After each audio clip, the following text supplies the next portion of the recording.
Hello, everyone. My name is Daniel Schoonmaker. Good afternoon. I am the Executive Director of West Michigan Sustainable Business Forum, and I am pleased to welcome you to our event today.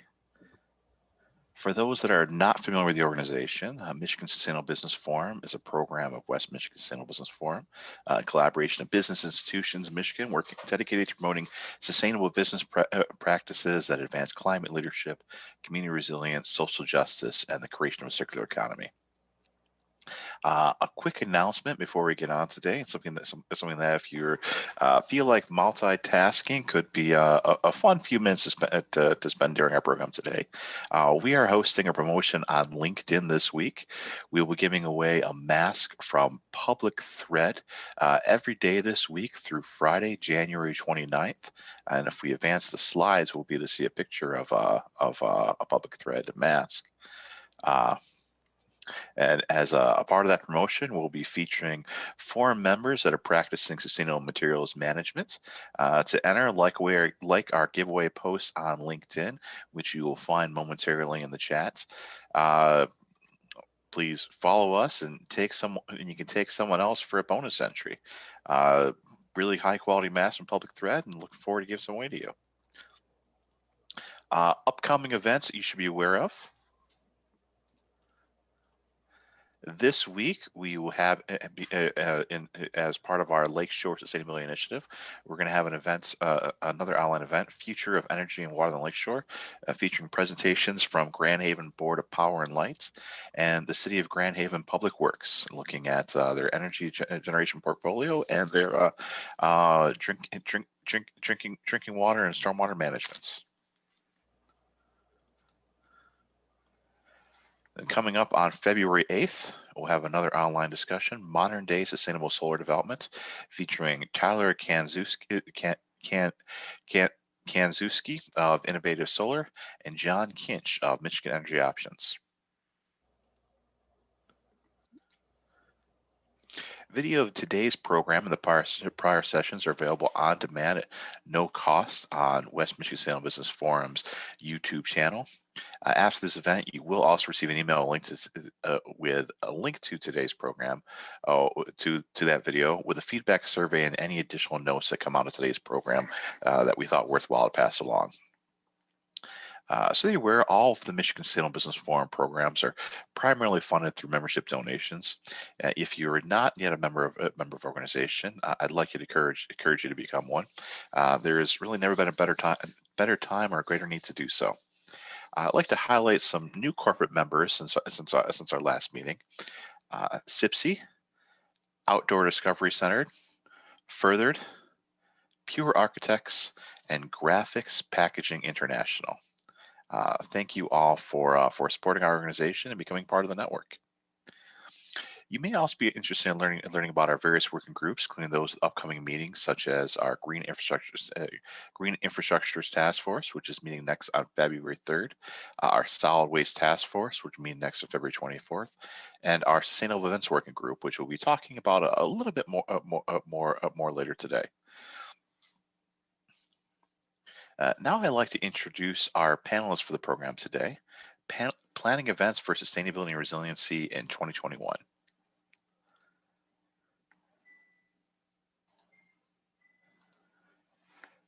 Mike Szukhent, President and CEO of Michigan Festival and Events Association.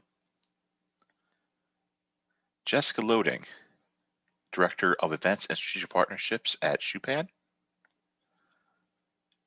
Kim Collins, Director of Operations at Detroit Jazz Festival Foundation. And Cesar Gonzalez, Festival Chair of the Grand Rapids Hispanics Festival. Thank you all for joining us today. For attendees, please note that you can share thoughts with the panelists or all the attendees through the chat function. You can also ask questions through the Q&A field, whichever you prefer. We should have ample time at the end of the presentations for open questions and answers today. Mike, Jessica, Kim, and Cesar will be speaking to us today about the opportunity we have to integrate sustainability into planning and execution of Michigan events.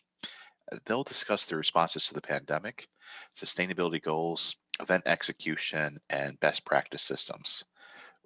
we're going to begin with a little background on each panelist and their outlook on events for the coming year, which looks to be in an interesting season. Mike, would you like to start us off?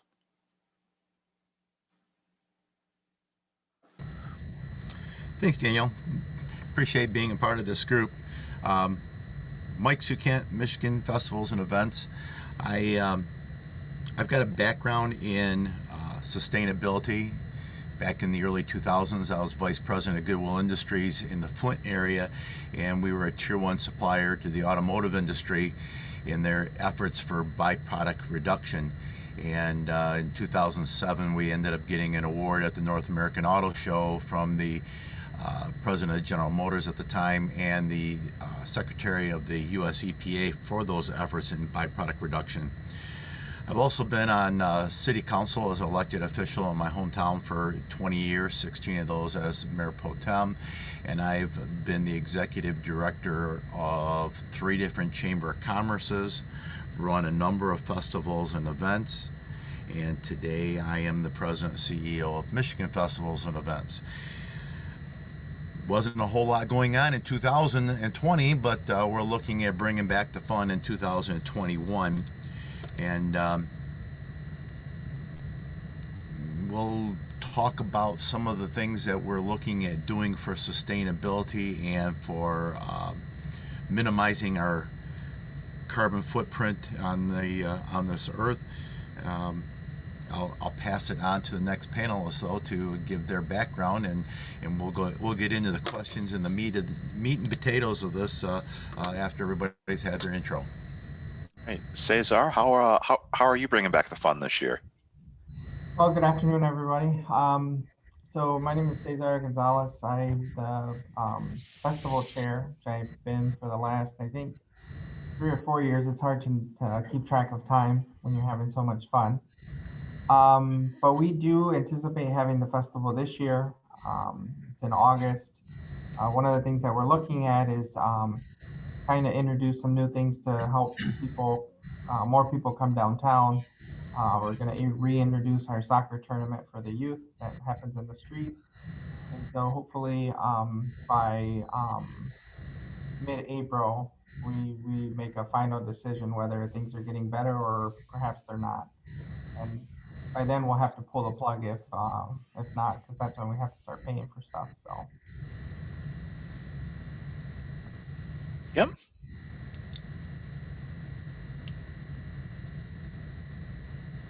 You are muted. I thought you were agreeing with Cesar talking to. Yeah, I'm Kim Collins from the director, the Detroit Jazz Festival and Foundation, and I'm a director of operations here. And last year we did have a festival. It was live without the public. And so the challenge was to run a festival with enough corporate sponsorship and donors support that we could still run it free and reach at least the amount of people that we would have reached if they would have come downtown for the festival. So we felt really proud and great that we were able to run it kind of as a template for other festivals. And we not only reached our normal 300,000 on the footprint, we reached over 600,000 online and another 300,000 through our partners in radio and television. So we were able to get it out there for free to the public, even though they couldn't come downtown. So we are looking strong, feeling strong no matter what happens this year, but we're hoping to have go all out, and we're ready to do that if the city of Detroit is ready. And if not, we will have some kind of version of that, but it will be live. And part of that, of our mission and vision, besides bringing the a world-class jazz festival event to Detroit, and sustaining that legacy, is to keep the sustainability and the greening up, which we did win the 2019 Pure Award for the Greenest Festival in Michigan. We're proud of that, and we continue to work on that all year round. Wonderful. And Jessica, would you like to introduce yourself? Yeah, thanks, Dan, for having us on. My name is Jessica. I'm the Director of Sustainability and Events for Schupan, and one of the things that we do in our sustainability division is work directly with festivals and events in the entertainment industry to help them with their greening programs. So Rose and Dan wanted me to put together a little presentation about that, just to give you guys a preview of what we do. We work with about 70 to 80 events in Michigan a year, and we consult nationally on other events as well. And we approach it from a holistic standpoint through the people, planet, profit, the CSR type bottom line that we work on. And we're a respected leader in the industry. We're one of about a dozen companies in the entire United States that offers the full service event sustainability that we do. We have team members from big and small, all the way up to the NASCAR races that are 500,000 people, all the way down to your local neighborhood 5K. And we offer a variety of services that could be equipment rental, full on-site turnkey services, waste reduction programming, carbon calculations and offsets. We can help you with your procurement, staff training, volunteers, bike valets, your signage, data compilation, and reporting. All of our programs are customized per individual client. And we really want to work with you to be able to leverage your sustainability program to generate that sponsorship money and the revenue to enhance your attendee experience, to further integrate within your community, generate those PR opportunities, ultimately decrease your environmental footprint, and also to be a leader in the events industry, and to also be a leader in the sustainability industry as well. So we've gotten a lot of inquiries from events this year with their increased use in single-use items as well, which we can touch on later on as well. So Dan and Rose, back to you. Well, thank you, Jessica, and everyone for the information and positive outlooks. And I think that's a good place to start. So,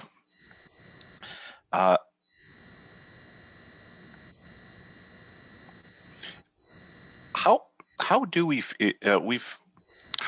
how do we feel about the ability to move forward with events in the current environment, Jessica? I think you've been tracking this pretty well through all your clients. Do you feel positive about the what's going to come this summer? Yeah, we do. We do feel positive, especially later on in the summer, August, September, October, into the fall. We're feeling a lot more optimistic at this point with how things are going, with how people in the industry are being more proactive to creating those different types of solutions. And also, as Kim alluded to, with like going digital, that's a different type of experience as well, and kind of shifting that a little bit too. But we're feeling very optimistic that events will come back in some way, shape, or form. They will look different. It will not be a copy and paste of what it was in 2019. There'll be some adjustments that people will have to make, but we're optimistic that we're going to make it through. You feel the same, Mike? I do feel the same. It's going to be a bit of a challenge. It's not going to be 2019, but it's definitely not going to be 2020. There's been quite a few events that have already been out this year, and they've been wildly successful. Actually, the attendance has been quite good at the events.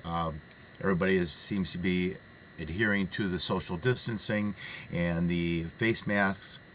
And people are just tired of being cooped up. And it's important that we do get back on track. Festivals and events in the state of Michigan is it's a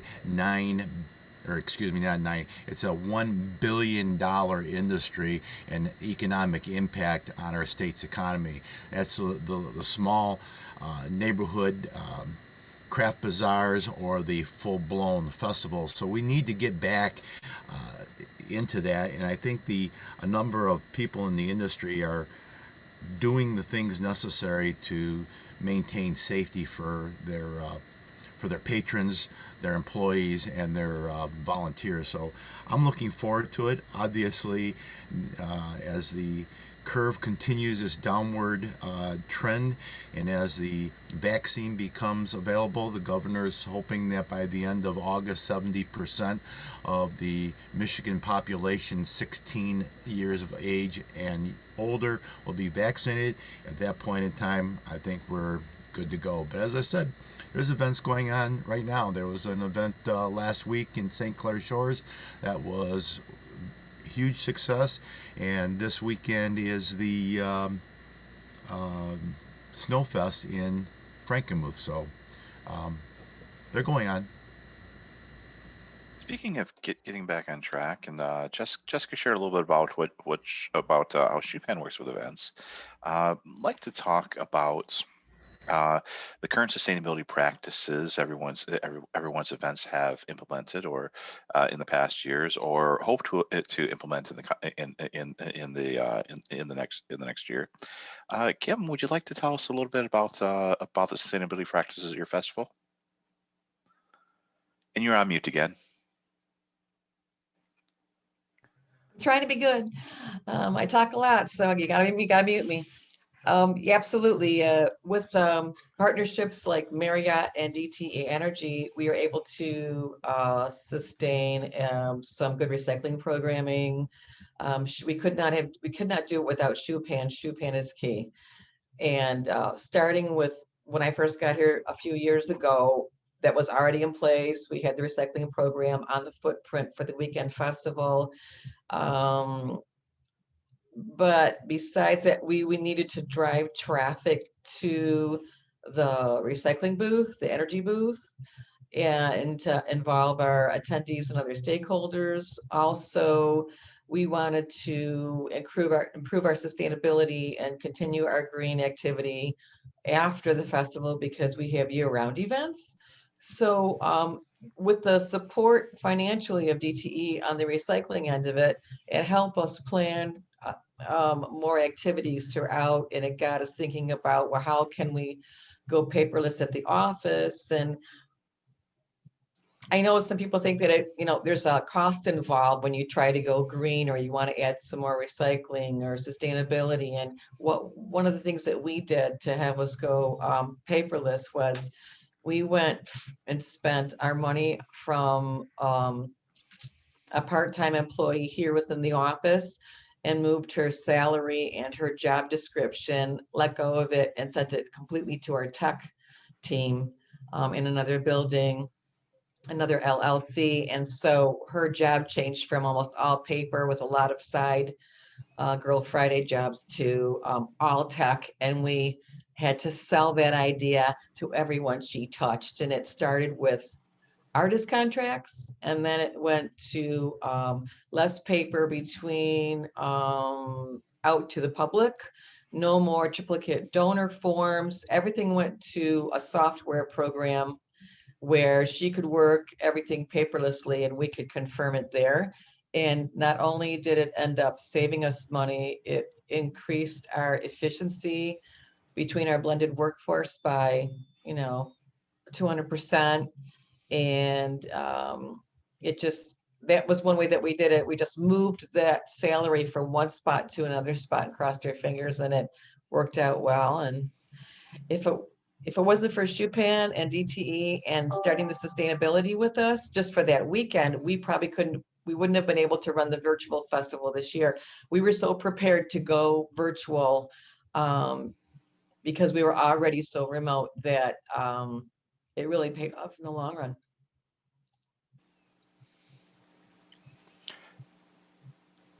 Cesar, I'll add that we were happy to partner with the Hispanic Festival on its Zero Waste initiatives the last time the event was held in person, and that was one of our highlights for the entire year. Would you like to share some of what of some of the practices that the Hispanic Festival has employed over the past few years? Yeah, so for the past few years, we've really been focused on efficiency. I think, when we started, or when I started, the first year we kind of took it over, there's just a tremendous amount of lack of efficiency, and we went and did that. I think over the years we've been able to reduce the operational cost of the festival to increase the margin so that the funds that come from the festival actually go back to the Hispanic Center. That is the goal, and it's kind of, we had to re-envision that at some point because I think that had gotten lost at some point. One of the things that, in 2009 that we did was, the recycling and having more recycling stations. I believe we had it in both languages.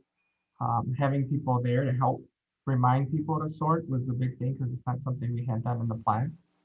But also looking at the materials that we used during the festival and making sure that a lot of it was recyclable.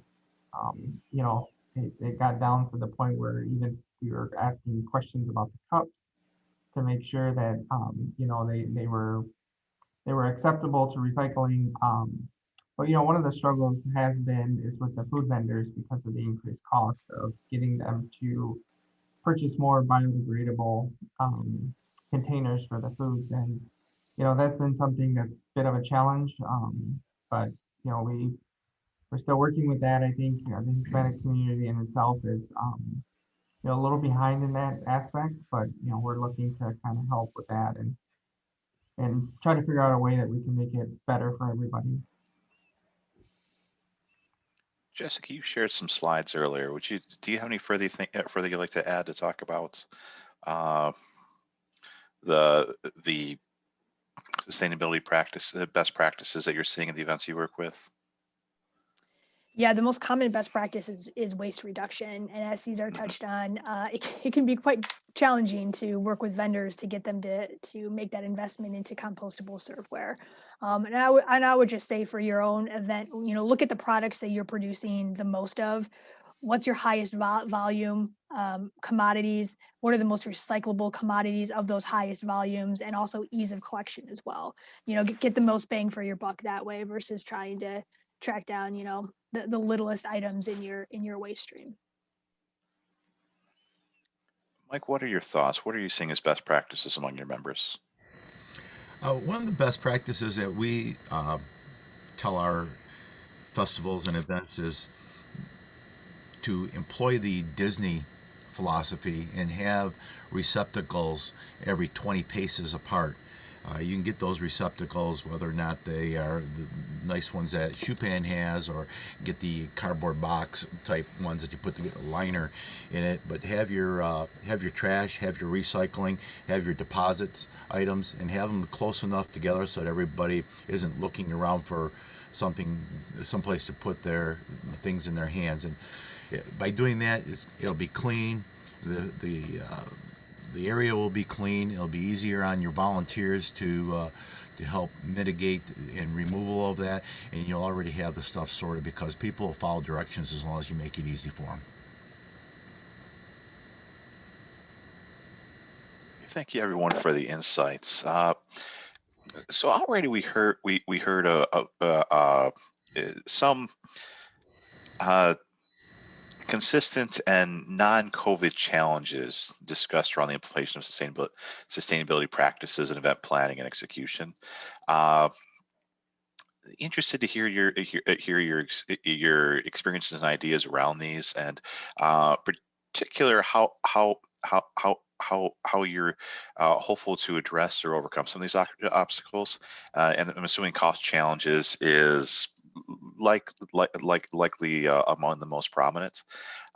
Cesar, what would be your thoughts to start off? Yeah, so when we talked about this in the beginning, I think one of the things that we've been focused on is the festival being held in August.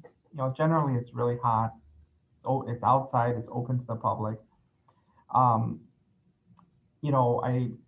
I have a certain amount of faith that things will be a lot better by then, and we won't have to sort of worry so much about this. That's why we're also looking at reintroducing the youth soccer tournament. Um, and that can be difficult, but I think, kids right now are playing outside with masks. And so that's something that we may have to require when we have that tournament.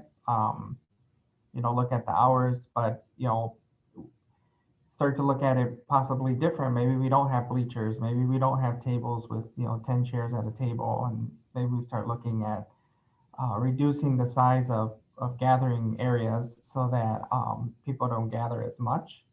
Um, but yeah, I think there's so much that's outside of our control that I think it's important for us to kind of, have a plan, but also have a contingency plan if things are still not going in the right direction.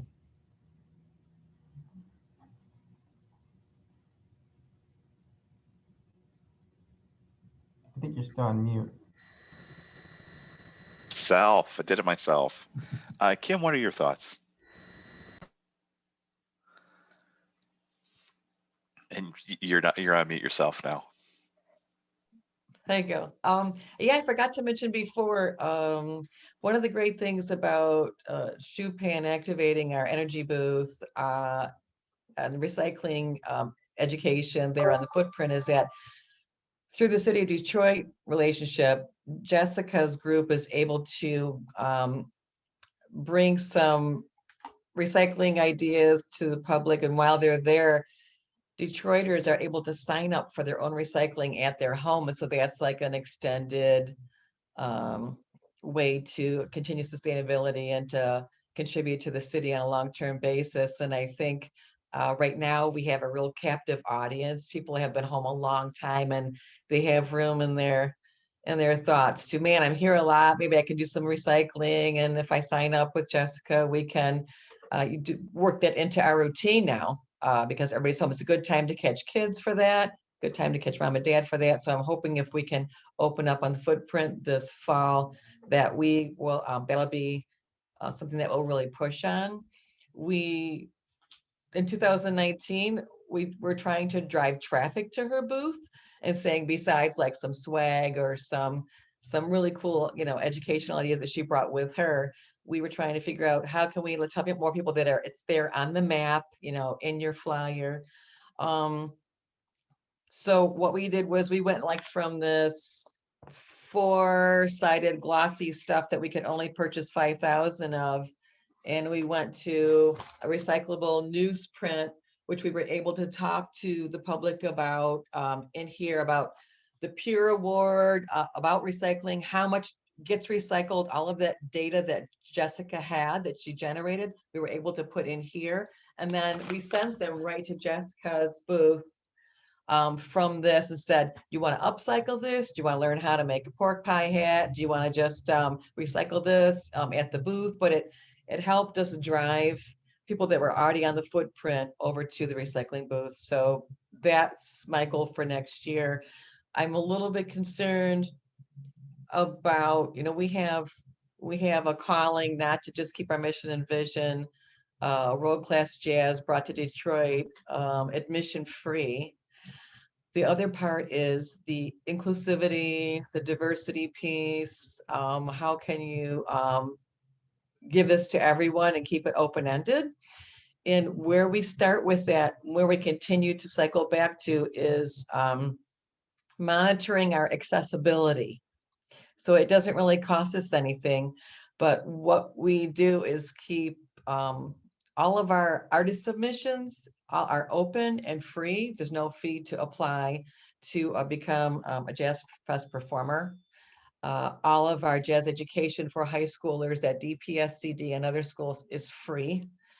There's absolutely no charge, and we feel like if we had to ask an admission even for $1, it would create a barrier to some families, and this allows everyone to come, and it sends a message that it's for everyone. So that's my biggest thing, is that how do we provide the best programming that appeals to the most people for free, that everyone can access, whether it's in Detroit in person, or if not, because we have to reduce the numbers or not have an audience, that we can bring it to everyone like we did last year. So we're looking at keeping accessibility very open and inclusive that way. One of the ways that we did that last year was we were able to partner with WDET, which broadcasted the entire 36 hours of programming. And we also had it on our website. But for those of us that don't use the web, some people don't or can't get to it or don't want to use up their bandwidth, they can come, they could have listened to it on DET. So that's what we think about all the time, is inclusivity along with, being there and making it free.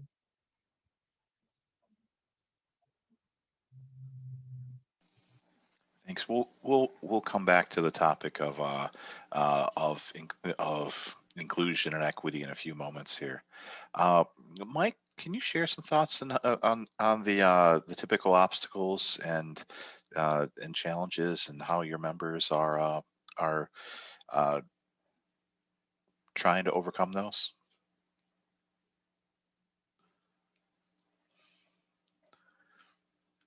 And you're on mute also. And I had the little sign that says, "Yo, dummy, you're on mute." Yeah, it's like we're back in May and we've never done this before. It must be the start of the new year or something. I was always one of those good students that never raised his hand in class anyways, just blurted things out. So maybe mute's a good thing. The biggest challenge that festivals and events has this year is obviously the COVID. That was a major challenge in 2020, but it also forced all of us to take a pause and think outside the box. And one of the things that we're doing, and we're the largest festival and event organization in the state, and we're going paperless. We would print on an annual basis 300,000 of these magazines, 40 pages of all the events in the state of Michigan, and distribute them all across the state. We're not going to print it this year. It's not going to print it at all. It's going to be a virtual magazine, and we're going to use something that our restaurant and tavern friends have shown us, and that's they reintroduced the QR code. And you can use your QR code, and you can download the app on your phone, and you can check that stuff out, and all the festivals and events and everything is going to be on that.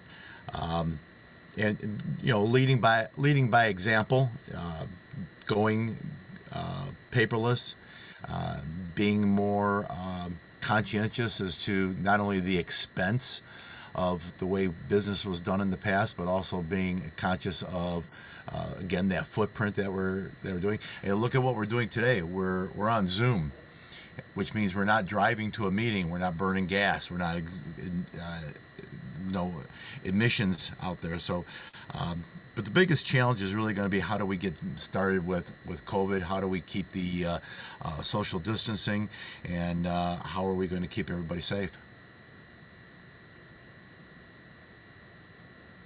Jessica, your thoughts on obstacles and overcoming those? In terms of COVID, it's very difficult. It changes.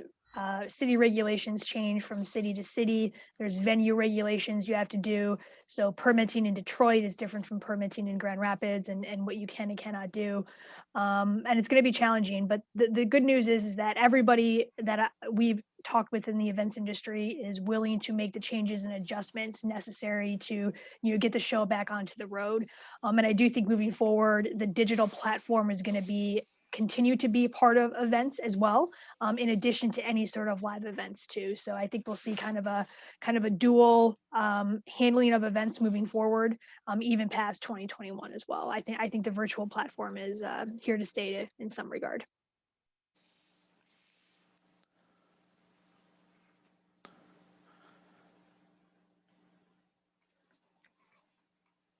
Well, thank you.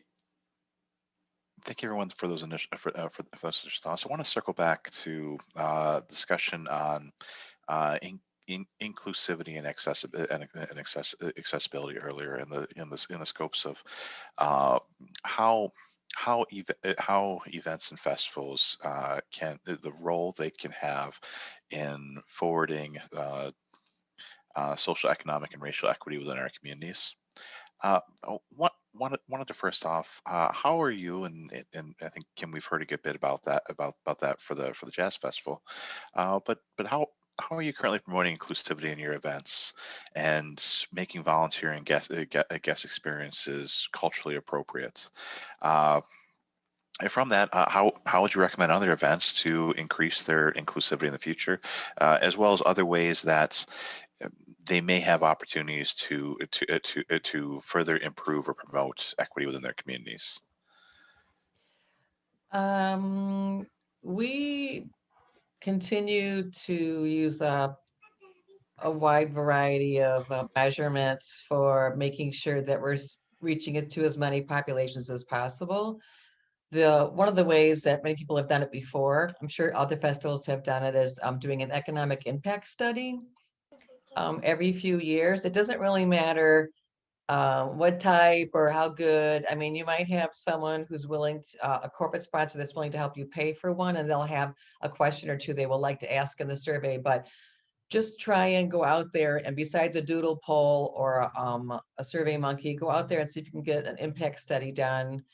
Ours was reasonable. I think it was around 5 to 6 grand, but well worth it, because what it did was it took out your perceptions and just told you exactly who was coming, when they were coming, what they were spending, what their education background was. And we weren't sure if we were only reaching the oldest crowd, because we were kind of perceived as an event for seniors, and the population was aging out, and and that our event wouldn't be lasting. But as it turned out, we've been working pretty hard on our programming, and the impact study showed that our crowd was diverse in age, our crowd was diverse in education, our crowd was diverse in economic stability, and where they lived. 26% is from out of state, many internationals.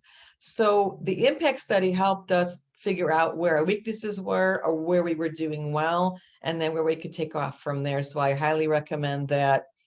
It was kind of an eye-opener. So like I said before, I mean, just trying to keep your access up. We've got an accessibility tent with wheelchairs for people that can get around but can't make it from one side of the footprint to the other. We have accessibility through extra hearing devices, assisted listening, and but you probably don't really need it, but we've got it. A bike valet was super helpful. We are, people can take the M1, they've got the bird bikes, we've got many ways that you can get there if you don't have a car. So all those things together help us keep it, believe it or not. I mean, that keeps up your diversity when you can keep it as open as possible. And of course, speaking with your getting feedback at my info at, if your festivals have, right, your contact us, it comes right to me. We have a very small skeleton crew at the office. I am the only full-time employee of the Jazz Festival. So what's great about that is that I can see my feedback from anyone around the world, and they'll be real honest with me what they think is great, what they think is not so great, and if they can't get something and they want it, they're letting me know. So feedback has been pretty good that way. We try and include young people in our teams. We have a blended workforce of very efficient, highly professional teams that serve many festivals under sponsorship or marketing, education. And I'm very lucky to have a solid team. And with those teams and the experience, we still are always looking for college kids, high school kids, getting their opinions and their feedback, because it's very different than people in other age groups. Yeah, I That's can kind of a imagine. struggle to get their feedback, right? I'll share with you one thing, and that was I had a high school remote intern this summer. Her mother insisted that she do something. If she couldn't get a on-site internship somewhere, she wanted her to have something. So I asked her to go through all of our social media, and tell me what she thought. And what was shocking to me was that even though it's free, and I thought we were, everybody knew who we were and what we did. She's like, well, you didn't. I don't know if that's for me. And I don't know if I'm invited. I mean, what do you know? What do you mean you don't know if you're invited? Well, you're not telling the young people, is it for over 18? I said, it's for everyone. It should, but it wasn't obvious to her. She was telling me the perception was, you're not on Instagram, or you're not sending stuff on YouTube, or you're not showing people my age doing things, at the festival. You're not appealing to us. So we just think we're not invited. And that was kind of a shocker to me. So I'm glad that we had her, and I'm going to continue to work towards finding ways to show younger people that we definitely want you. We're interested. We want you here as part of our family. Well, great insights on how to talk to different generations. Cesar, can you talk to about the role the Hispanic Festival has in its community? Sure. So the festival has been around since 1979. And so thankfully it's once we start to put information out there, a lot of people know the date. A few years ago we moved it from September, the second week in September, back to the first week in August, primarily just because of I just felt like we were getting rained out a lot. And so I thought August would be a better time. Also made it easier because there was less events then. But one of the things that we do in the we promote it a lot in the newspapers. And that's just historically in our community. A lot of people read the newspapers. With that, they post stuff on social media. We have a Facebook page that has about 2,000 followers that we post out there. And, we try to ramp up the communication coming from that site. About April is when we really start pushing it and start putting more dates and more activities and the bands that we're bringing and the food that's coming. Um, but one of the things that we did a few years ago is also put it on the local radio station here in English and Spanish. That has helped to diversify it a little bit. We fortunately are lucky enough that we get all segments of the Hispanic community to come down.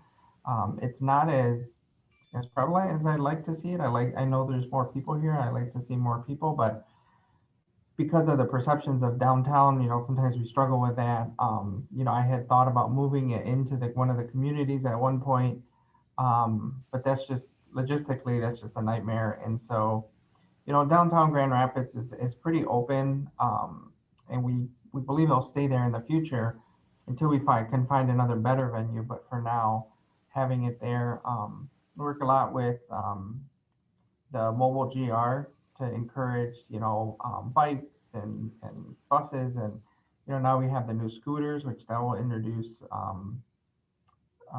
another possibility for people to come down on the scooters from surrounding neighborhoods.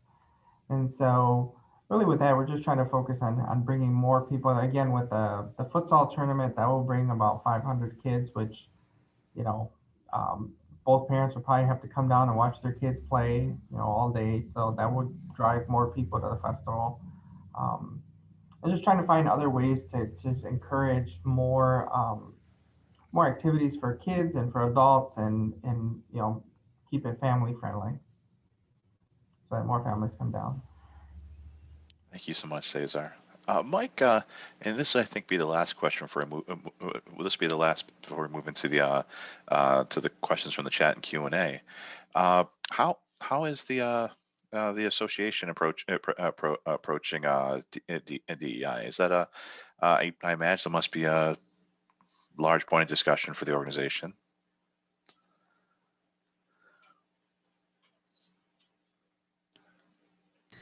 Got it. It is a large part of the organization, and we're actually doing a lot of the similar things as to what Kim was doing. More social media, definitely getting out there to the generations, getting that contact information out there. Utilizing this is the device that 90% of the people are getting their information on today. So that's what we're trying to do that, and different forms of media, billboards, radio. We're doing some geofencing and some ag work with the keywords to be able to, those little blogs that you get up on your everybody, those nuisance ads that you get on your Facebook or on your emails, being able to target certain audiences to let them know what events are in their area. Basically, the same thing as everyone else has been doing. It is a challenge. It's, as I said, we're a statewide organization, so we have to adapt to the environment that our members are needing assistance in. And I guess before we go off that topic, I'll share one thing that's worked very well for our organization, and that's the and as we've tried to make our program more inclusive and to develop relationships with community partners and other organizations, we've tried very hard to make ourselves present within uh, within other people's events that are uh, that that that are more representative of the communities we're trying to be trying to partner with, and I'd encourage everyone to make time for, and that it's if you want to demonstrate that the work that the work you're doing is relevant to potential partners in the communities, please do make time to show up for their events and participate however you can, and and I think you'll find it mutually beneficial and develop some great relationships from it. And before we move to questions and answers, I want to highlight that this program emerged from one of our working groups and our sustainable events working group. And this year we're going to do it a little different, and we're going to approach it as a cohort model over the next several months, where we're looking for 8 to 10 events that would like to participate in a peer support group, beginning in February and wrapping up at the end of the season in the fall, to help each other to learn best practices and share what's worked for them, and overcome shared issues in a collaborative approach. And if that's something you're interested in, please let us know via after the event, or hit us up in a DM in the chat. We have around half the spots currently filled, and are open to additional events and just want to learn together. And I also want to thank everyone that has shared some information about their own events, own events in the chats, and finally flag to keep an eye out for a survey that we're going to put out later today, for event planners that dig a little deeper in these issues and try to define what the best practices actually are. I had one question coming in from another Grand Rapids event organizer, and I think this one is. I'll probably direct this one to Jessica first. How do you work to influence venue providers, which in this can be in the case of festivals like fairgrounds and such, or municipalities, but also hotels, convention centers, and so on, who may not have robust sustainability protocols in place? Yeah, that's challenging. More and more venues are coming online, but definitely 3 recommendations to start with. One is to state your objectives with your venue up front, to put in your contracting and be very vocal that these are the sustainability options that you want to move forward and grow with your event. If they don't know about it, they're not going to be accommodating for you. So be vocal, and also make sure that you start your program small. It's kind of like, don't run the marathon first, start with a mile. So some people like to bite off more than they can chew. So, just start small in those granular things to create your foundation, and then build your program up. And the third recommendation I would be is just to be creative with your program too. Venues tend to be set in a routine. They have to function a certain way. Some of them may even have union members that they have to deal with as well. And there's regulations governing of venues. So you have to be creative and be able to work within that routine, which may mean that you as an event have to adjust your routine as well. But usually, if you can make those adjustments and work within the venue's parameters and the routine that they already have set, you can have great success. Anyone else like to share any further thoughts on that? I would just share that efficiency. So much money gets wasted on just things because sometimes you back yourself into a corner of thinking this one thing you've always done has to be the same. I know every year we look at how to reduce costs, and being open-minded to try to change some things to bring the cost down, because of course that's one of the big things is the cost.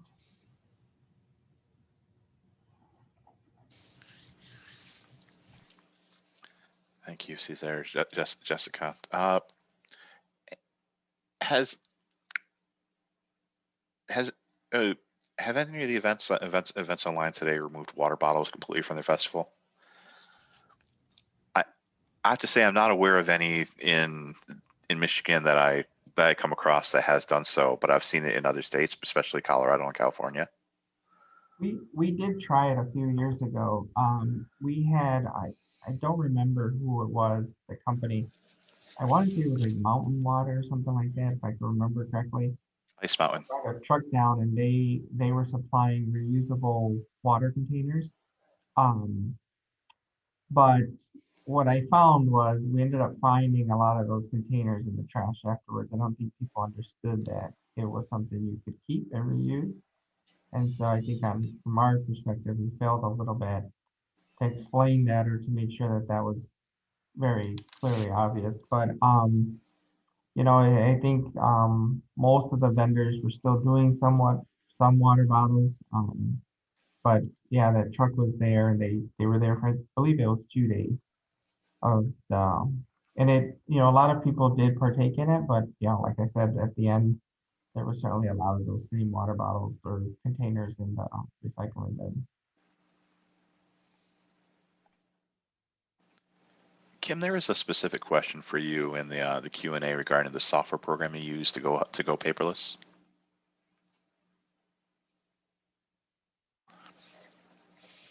You're on mute. Yeah, sure. The good news is that we had a really good festival software program that we went paperless with, and then 2 weeks before the festival went off this year, they dumped everyone out. So we had to start all over again. The festival software that we used for 3 years, 1 year we piloted, and then 2 solid years we ramped up, was Marcato out of Toronto.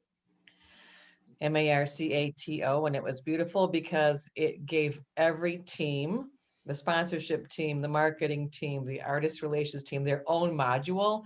But as a super admin, I could see everything.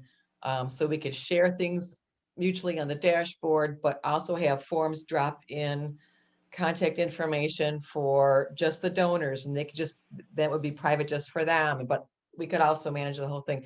It was magical. But unfortunately, they got bought out and then the company dropped them.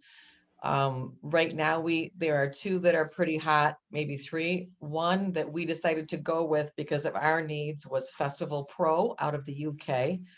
And right now they're holding hands with us and we're rebuilding all of our forms and setting that up. It looks like it's going to be close to what we had, Festival Pro. The other one that is probably more than what we need, but I would have loved to gone there, was a similar pricing. It was Event Essentials. And Event Essentials out of California, they it was like a one-stop shopping. So if you didn't have a tech team to build forms, they did all the form building. All your stuff looked pristine and consistent from the front, but they controlled a lot, and we didn't think they had enough diversity in their servers. Like they didn't go over Oracle, and there were some things that were missing that didn't give us enough control and didn't give them enough security as far as we're concerned for the cloudware, and we can't afford to lose anything. But their stuff was magical. Also, there's one more, and it's called Lend, and part of Lend is out of Louisiana, but Lend is kind of trying to build from what Marcato had, and they have a Marcato person working with them named Bethany. So depending on what your needs are, I'm sure that Lend would be plenty for a lot of festivals. Thank you. If you were big like Coachella, you know, you'd be doing Event Essentials. Festival Pro, if you wanted to talk to anybody on my team about Festival Pro, I could send you in the right direction. And Wonderful. Thank you, Kim. Yeah, okay. And I want to correct earlier. I said I wasn't aware of any of any water bottles, any events that had gone with water bottles. I should highlight Bell's does not use water bottles in its events. Kate mentioned that in the chat, and Irish Ionia is another one on flag for Barfly. they've managed to get rid of water bottles through the large jug approaches. Looking for recommendations on products you recommend that are sustainable, and what tips you can give for ensuring trash does not mix with recycling, ruin the whole batch. Uh, and I can add initially that I think it's a little bit regional, a little bit based on your regional infrastructure. So if you have things like commercial composting available, it's a much different story than if you don't. The but and for our experience with the recycling is you have to have somebody guarding it or walking around with a little grabby stick and pulling it out at some points. Jessica, would further thoughts there? Yeah, contamination and recycling is a huge issue, and there's nothing more crushing, soul crushing, than working all weekend at an event, and you think your stream is so clean, and then somebody comes along at 3 a.m., 2 hours before the dumpster is going to get pulled, and they throw in a bunch of trash, and it ends up going to the landfill. My recommendations. Oh, see, energy efficiency. I have automatic lights in my office. Some contamination is really hard to do. Constant monitoring, very clear signage, and also consider limiting what you collect. The more you collect, the more you open up your recycling bin for contamination. So go after those, those beverage containers. Don't just go after, maybe you have a food vendor that only 1 or 2 food vendors that serves cups and everybody else does water bottles. Maybe you want to consider going after, your 90% of your water bottles versus your 10% of your cups. But contamination is very difficult. Constant monitoring, great signage, and a great staff to go through it, and like Dan alluded to, to pick stuff out of the bin. So good luck. Well, thank you everyone for joining us today. I want to thank you, thank you, Kim. Thank you, Cesar. Before we wrap up, please, dates and where to find more information about your events. I'll go first. So the festival will be August 9th or 7th through the 9th here in Grand Rapids. You can go to the Grand Rapids Hispanic Festival page on Facebook. You can also visit the West Michigan Hispanic Center website and find more information there. Kim? For the Detroit Jazz Festival, you can go to our website, detroitjazzfest.org. You can catch us on Facebook, and it's Labor Day weekend, but also year round. We have an event tomorrow that'll be put out. So, and several per month until September. So you can check us on Facebook or detroitjazzfest.org. Thank you. And Mike, if someone's interested in becoming a member of the association, how will they go about doing that? Becoming a member of the organization or checking out festivals and events throughout the state, everything is available at michiganfun.com. Jessica, tell us how, if somebody wants to sign up with Schupan this year. Yeah, just go ahead and visit our website, Schupan.com, under sustainability services, and feel free to contact us, and we'd be happy to help custom create your program for you. Thank you everyone again so much. And finally, if you are interested in learning more about our organization, we are at wmsbf.org, and you'll be getting an email from a little later this afternoon, if not tomorrow morning, following up on the event. And please have a great afternoon, and thank you again to our speakers. If anybody would like to, for those of you who do want to continue networking or asking questions, we do have a networking portion of this event for the next half hour. And we are going to be putting the link in the chat currently for that. So if you'd like to continue this discussion with networking, please hop on over to that so we can see all of your faces. Bad. And Right, you'll see that link right in there.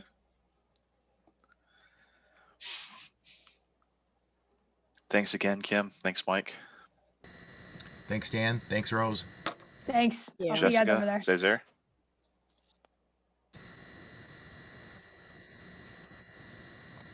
All right, and I'm going to need to close this meeting in order to get to that one. So please copy and paste that link.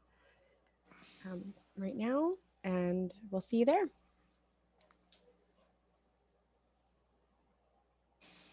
I had no idea we were doing that. Yeah, that's my bad.